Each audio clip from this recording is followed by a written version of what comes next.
आज हम vector algebra chapter का क्लास 12th मैथ्स में एक और क्वेश्चन करने वाले हैं। इंपॉर्टेंट क्वेश्चन है। बोल रहा है कि एक वेक्टर दे रखा है ए वेक्टर, जिसकी हमें को ये वेक्टर दे रखा है 4i cap plus 5j cap minus k cap. B vector हमें दे रखा है i cap minus 4j cap plus 5k cap. और सी वेक्टर हमें दे रखा है 3i cap plus j cap minus k cap. हमें निकालना है डी वेक्टर की वैल्यू। एंड ये जो डी वेक्टर है वो मेरा परपेंडिकुलर है ए वेक्टर के और बी वेक्टर के दोनों के। ठीक है, मतलब जो डी वेक्टर है वो ए वेक्टर के भी परपेंडिकुलर है एंड बी वेक्टर के भी परपेंडिकुलर है। एंड जो हमारा C vector dot D vector जो हमें दे रखा है वो दे रखा है हमें 21।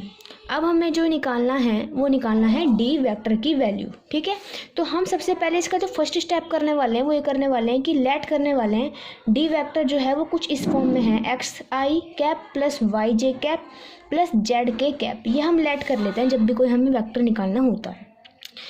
ठीक है, तो अब हमारे को क्या बोल रहा है कि जो डी वेक्टर है ना वो परपेंडिकुलर है अकॉर्डिंग टू द क्वेश्चन। पूरा लिखना है, शॉर्ट फॉर्म नहीं, वो तो ऐसी थोड़ी लिख दिया है। तो अकॉर्डिंग टू द क्वेश्चन ये जो डी वेक्टर है वो हमारा परपेंडिकुलर है ए वेक्टर के। तो देयरफॉर जो D vector dot A vector है वो 0 के इक्वल होगा। डॉट प्रोडक्ट क्या हो जाएगा, इनका 0 हो जाएगा।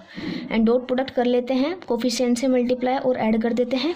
इसका है ये x का कोफिशिएंट, इसका 4 है, तो 4x plus 5y minus Z is equal to 0। अब कर लेते हैं इसके भी। अब लिखेंगे नाउ हमारा जो डी वेक्टर है वो बी वेक्टर के लिए परपेंडिकुलर है, तो D vector dot B vector भी हमारा 0 होगा, इनका भी डॉट प्रोडक्ट, तो इनके भी कोफिशिएंट से कर लेते हैं। ये है हमारा x माइनस 4y प्लस का 5z इज इक्वल टू 0।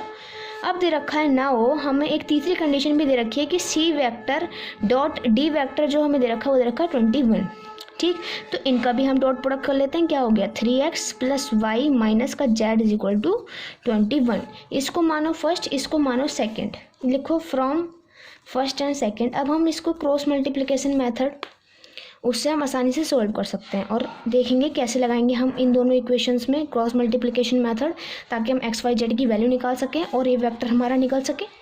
तो हम कैसे लगाएंगे, सबसे पहले लिखेंगे x upon minus Y upon Z upon X upon minus Y upon Z upon X के नीचे जो हम लिखेंगे, तो सबसे पहले इन दो इक्वेशंस को देख लो, इसको छुपा लो, इन दो इक्वेशंस को देखो। खाली एक्स को जब हम नीचे लिख रहे हैं तो एक्स वालों को छोड़ दो और इनको याद रखो और फिर कर दो इनकी क्रॉस मल्टीप्लाई। लिखो 5 जा 25, सिर्फ कोफिशिएंट्स की 25 माइनस 4 इंटू -1, तो +4 हो जाएगा। ठीक, ऐसे। अब जब y वालों को आप कर रहे हो, y के नीचे लिख रहे हो, तो y वालों को छोड़ दो कि कुछ y भी है, खाली x और z पे कंसंट्रेट करो। ऐसे करो, क्रॉस मल्टीप्लाई करो, 5 4 जा 20 एंड 1 इंटू -1 -1 और माइनस एक यहाँ का भी है वो हो जाएगा प्लस। ठीक, अब यहाँ पर आएगा हमारा z। अब z को छोड़ दो, अब इनकी x और y की क्रॉस मल्टीप्लाई करो कोफिशिएंट्स की। 4 इंटू -4 -16 -1 इंटू 5 तो x by 21 -1 by 21 is equal to z by -21। ठीक, तो ये हमारी कुछ ऐसी वैल्यू निकल के आई। अब हमने करा कि ये लैम्डा के इक्वल है।